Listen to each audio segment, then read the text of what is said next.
ಇನ್ನು ಶ್ರೀರಾಮುಲು ಬನ್ನಪ್ಪ ಪಾರ್ಕ್ನಿಂದ road show ನಡೆಸ್ತಿದ್ದಾರೆ. ಸಾವಿರಾರು ಬೆಂಬಲಿಗರ ಜೊತೆ ತೆರಳಿರುವ ಶ್ರೀರಾಮುಲು ಹಲವು ಪುತ್ಥಳಿಗೆ ಮಾಲಾರ್ಪಣೆ ಕೂಡ ಮಾಡಿದರು. ಆದರೆ ಈ ರೋಡ್ ಶೋನಿಂದ ಟ್ರಾಫಿಕ್ ಜಾಮ್ ಉಂಟಾಗಿದೆ. ಬೆಂಗಳೂರಿನಾದ್ಯಂತ ಅವರ ಅಭಿಮಾನಿಗಳ ಜನಸಾಗರವೇ ಹರಿದು ಬಂದಿರೋದ್ರಿಂದ ಬೆಂಗಳೂರು ನಗರ ನಾಗರಿಕರಿಗೆ ಇದರಿಂದ ಸಮಸ್ಯೆ ಸೃಷ್ಟಿಯಾಗಿದೆ.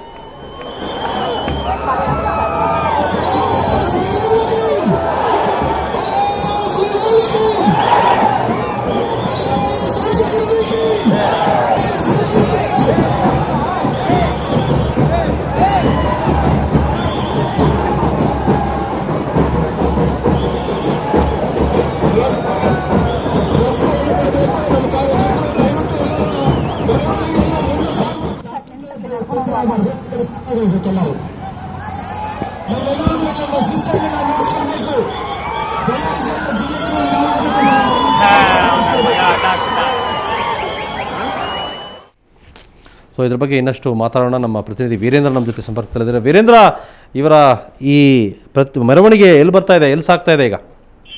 ಹಮೀದ್, ನಾವು ಶ್ರೀರಾಮುಲು ಹಾಗೂ ಬೆಂಬಲಿಗರು ಏನು ಪಾದಯಾತ್ರೆಯಲ್ಲಿ ಸಾಗ್ತಾ ಇದ್ದಾರೆ, ಅದೇ ಪಾದಯಾತ್ರೆ ಜೊತೆಗೆ ಸಾಗ್ತಾ ಇದ್ದೀವಿ. ಈಗ ಮೈಸೂರು ಬ್ಯಾಂಕ್ ವೃತ್ತದ ಕಡೆ ಬನ್ನಪ್ಪ ಪಾರ್ಕ್ ನಿಂದ ಕಾರ್ಪೊರೇಷನ್ ಸರ್ಕಲ್ ನಲ್ಲಿರುವಂತಹ ಬನ್ನಪ್ಪ ಪಾರ್ಕ್ ನಿಂದ ಈಗ ಮೈಸೂರು ಬ್ಯಾಂಕ್ ವೃತ್ತದ ಕಡೆ ಈ ಒಂದು ಪಾದಯಾತ್ರೆ ಸಾಗ್ತಾ ಇದೆ. ಶ್ರೀರಾಮುಲು ಓಪನ್ ಜೀಪ್ ನಲ್ಲಿ ರೋಡ್ ಶೋ ಮಾಡ್ತಾ ಬರ್ತಾ ಇದ್ದಾರೆ. ಜನರಿಗೆ ಕಡೆಗೆ ಕೈ ಬೀಸ್ತಾ ಓಪನ್ ಜೀಪ್ ನಲ್ಲಿ ಬರ್ತಾ ಇದ್ದಾರೆ. ಈಗ 3-4 ನಿಮಿಷದ ಮೊದಲು ನಾವು ಶ್ರೀರಾಮುಲು ಜೊತೆ ಓಪನ್ ಜೀಪ್ ನಲ್ಲಿ ಮಾತನಾಡ್ತಿದ್ವಿ. ಆಗ ಅವರು ಸ್ಪಷ್ಟವಾಗಿ ಹೇಳಿದ್ರು, ಈ ಒಂದು ಬಿಜೆಪಿ ಸರ್ಕಾರವನ್ನ ನಾನು ಕ್ಷಮಿಸಲ್ಲ, ಭಗವಂತನು ಕೂಡ ಕ್ಷಮಿಸಲ್ಲ ಅಂತ.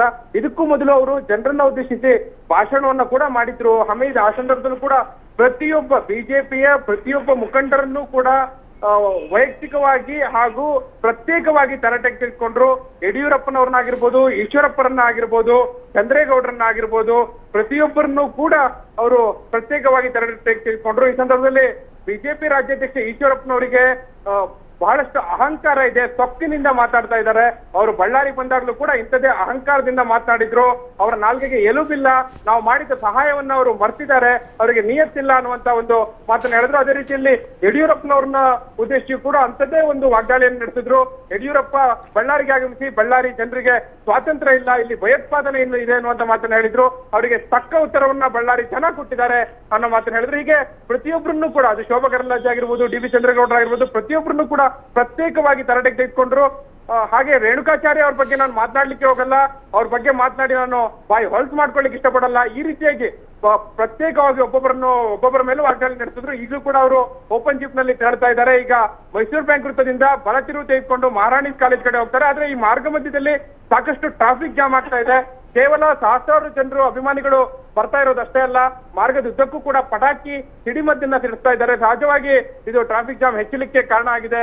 ಹಮೀದ್, ಹಾಗೆ ಶ್ರೀರಾಮುಲು ಸುವರ್ಣ ನ್ಯೂಸ್ ಜೊತೆ ಮಾತನಾಡ್ತಾ ಹೇಳಿದ್ರು, ತತ್ಕ್ಷಣದ ನನ್ನ ಪ್ರಾಶಸ್ತ್ಯ ರಾಜ್ಯ ಪ್ರವಾಸವನ್ನು ಮಾಡೋದು, ರಾಜ್ಯದ ಮೂಲೆ ಮೂಲೆಯನ್ನು ಕೂಡ ಸುತ್ತುತ್ತೇನೆ, ಜನರನ್ನ ಸಂಘಟಿಸ್ತೇನೆ, ನಾ ಈಗಾಗಲೇ ಹೇಳಿದ್ದೀನಿ, ಒಂದು ಪಕ್ಷವನ್ನ ಕಟ್ತೇನೆ, ಸ್ವಾಭಿಮಾನಿ ಶ್ರೀರಾಮುಲು ಪಾರ್ಟಿ ಹುಟ್ಟಾಕ್ತೇನೆ ಅಂತೇಳಿ ಅದಕ್ಕೆ ಬೇಕಾದಂತ ಒಂದು ತಳಹದಿಯನ್ನ ನಿರ್ಮಿಸೋದು ನನ್ನ ಮೊದಲ ಪ್ರಾಶಸ್ತ್ಯ.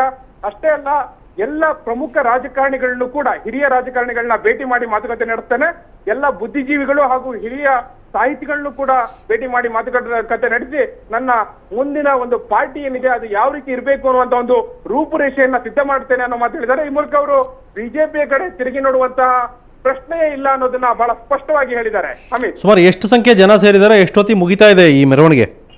ಹಮೀದ್, ಬಹುಶಃ ಸರಿಸುಮಾರು ಇನ್ನೂ ಒಂದು ಅರ್ಧ ತಾಸಿನಿಂದ 3/4 ತಾಸು ಈ ಮೆರವಣಿಗೆ ಮುಂದುವರಿಯುತ್ತೆ. ಯಾಕಂದ್ರೆ ಈಗಷ್ಟೇ ಈ ಒಂದು ಮೆರವಣಿಗೆ ಈ ಒಂದು ಮೈಸೂರು ಬ್ಯಾಂಕ್ ವೃತ್ತವನ್ನ ತಲುಪ್ತಾ ಇದೆ. ಇಲ್ಲಿಂದ ನೇರವಾಗಿ ಸ್ವಾತಂತ್ರ್ಯ ಉದ್ಯಾನವನದ ಬಳಿ ತೆರಳಿ, ಅಲ್ಲಿಂದ ಎಡತಿರುವು ತೆಗೆದುಕೊಂಡು ಮೌರ್ಯ ಹೋಟೆಲ್ ಬಳಿ ತೆರಳಿ, ಅಲ್ಲಿ ಗಾಂಧಿ ಪ್ರತಿಮೆಗೆ ಮಾಲಾರ್ಪಣೆ ಮಾಡುವಂತ ಕಾರ್ಯಕ್ರಮ ಇದೆ. ಕನಿಷ್ಠ ಇನ್ನು 45 ನಿಮಿಷಗಳ ಕಾಲ ಈ ಒಂದು ಪಾದಯಾತ್ರೆ ಮುಂದುವರಿಯುತ್ತೆ. ಹಮೀದ್, ಅದಾದ ನಂತರವಷ್ಟೇ ಈ ಒಂದು ಮೆರವಣಿಗೆ ಮುಕ್ತಾಯ ಆಗಿದೆ. ಅಲ್ಲ, ಶ್ರೀರಾಮುಲು ಮುಂದೆ ಏನು ವಿಧಾನಸೌಧಕ್ಕೆ ತೆರಳ್ತಾ ಇದ್ದಾರೋ ಅಥವಾ ಹೈದರಾಬಾದ್ಗೆ ಚಂಚಲಗೂಡ ಜನಾರ್ದನ್ ರೆಡ್ಡಿ ಅವರಿಗೆ ಭೇಟಿಗೆ ತೆರಳ್ತಾ ಇದ್ದಾರೋ, ಏನ್ ಕಾರ್ಯಕ್ರಮ ಅವ್ರದ್ದು? ನಿಜ ಹಮೀದ್, 2 ಆಪ್ಷನ್ ಇದೆ. ನೀವು ಹೇಳಿದಂತ 2 ಆಪ್ಷನ್ ಕೂಡ ಅವ್ರ ಮುಂದೆ ಇದೆ. ಒಂದು, ಹೈದರಾಬಾದ್ಗೆ ತೆರಳಿ ಚಂಚಲಗೂಡ ಜೈಲಿನಲ್ಲಿರುವಂತಹ ಜನಾರ್ದನ್ ರೆಡ್ಡಿ ಅವರನ್ನ ಭೇಟಿ ಮಾಡಬೇಕು ಅನ್ನುವಂಥದ್ದು. ಆದ್ರೆ ಈ ಕ್ಷಣದವರೆಗೂ, ಅಂದ್ರೆ ನಾವು ಈಗ ಏನು 5-6 ನಿಮಿಷದ ಹಿಂದೆ ಶ್ರೀರಾಮುಲು ಅವ್ರನ್ನ ಮಾತಾಡ್ತೀವಿ, ಆಗ ಅವ್ರು ಹೇಳಿದ್ದೇನೆಂದ್ರೆ ಈವರೆಗೂ ನಮಗೆ ಅನುಮತಿ ಸಿಕ್ಕಿಲ್ಲ, ಅನುಮತಿಗಾಗಿ ನಾವು ಕಾಯ್ತಾ ಇದ್ದೇವೆ ಅನ್ನುವಂತ ಮಾತು. ಒಂದು ವೇಳೆ ಅಲ್ಲಿಂದ ಅನುಮತಿ ಬಂದಿದ್ದೇ ಆದಲ್ಲಿ ಅವರು ನೇರವಾಗಿ ಹೈದರಾಬಾದ್ಗೆ ತೆರಳಿ ಚಂಚಲಗೂಡ ಜೈಲಿನಲ್ಲಿರುವಂತಹ ಜನಾರ್ದನ್ ರೆಡ್ಡಿ ಅವರನ್ನ ಭೇಟಿ ಮಾಡಿ ಮುಂದಿನ ಕಾರ್ಯಕ್ರಮದ ಪ್ರಕಾರ ಅವರು ತೆರಳುತ್ತಾರೆ. ಇಲ್ಲವಾದಲ್ಲಿ ಒಂದ್ ವೇಳೆ ಅನುಮತಿ ಸಿಗದೆ ಹೋದ್ರೆ ವಿಧಾನಸಭೆಗೆ ಬರ್ತಾರೆ. ಅಮಿತ್. ಓಕೆ, ಧನ್ಯವಾದ ವೀರೇಂದ್ರ. ನಿಮ್ಮೆಲ್ಲ ಮಾಹಿತಿಗಾಗಿ. ಶ್ರೀರಾಮುಲು ಈಗಾಗಲೇ ವಿಧಾನಸೌಧದಲ್ಲಿ ಪ್ರಮಾಣ ವಚನ ಸ್ವೀಕರಿಸಿದರು ಶಾಸಕರಾಗಿ. ಆ ನಂತರ ಎಲ್ಲರನ್ನೂ ಮಾತಾಡಿಸಿದ ಆಡಳಿತ ವಿರೋಧ ಪಕ್ಷದವರನ್ನೆಲ್ಲರನ್ನೂ ಮಾತಾಡಿಸಿ ಆನಂತರ ನೇರವಾಗಿ ಬನ್ನಪ್ಪ ಪಾರ್ಕಿಗೆ ಬಂದರು. ಅಲ್ಲಿ ಅವರ ಸಾವಿರಾರು ಬೆಂಬಲಿಗರು ನಡೆದಿದ್ದರು. ಅವರ ಜೊತೆ ಈಗಾಗಲೇ ಅವರು ಮೆರವಣಿಗೆಯ ಮೂಲಕ ಹೊರಟಿದ್ದಾರೆ. ಅವರ ಬೆಂಬಲಿಗ ಶಾಸಕರು ಮತ್ತು ಸಹೋದರಿ ಶಾಂತಾ ಮತ್ತು ಕಂಪ್ಲಿ ಶಾಸಕ ಸುರೇಶ್ ಬಾಬು ಅವರೆಲ್ಲ ಅವ್ರ ಜೊತೆಗಿದ್ದಾರೆ. ಸೋಮಶೇಖರ್ ರೆಡ್ಡಿ ಇದ್ದಾರೆ. ಅವರ ಜೊತೆ ಈಗಾಗಲೇ ಮಾರ್ಗದ ಮಧ್ಯೆ ಮೆರವಣಿಗೆ ಹೊರಟಿದ್ದಾರೆ. ಸೊ ಬೆಂಗಳೂರು ನಾಗರಿಕರಿಗೆ ಒಂದು ಹಂತದಲ್ಲಿ ಕಿರಿಕಿರಿ ಉಂಟಾಗ್ತಾ ಇದೆ, ಟ್ರಾಫಿಕ್ ಜಾಮ್ ಆಗಿದೆ. ಇನ್ನೊಂದೆಡೆ ಅವರ ಸಾವಿರಾರು ಅಭಿಮಾನಿಗಳು ಸಂತಸದಿಂದ ಪಟಾಕಿ ಸಿಡಿಸ್ತಾ ಮೆರವಣಿಗೆಯಲ್ಲಿ ಪಾಲ್ಗೊಂಡಿದ್ದಾರೆ.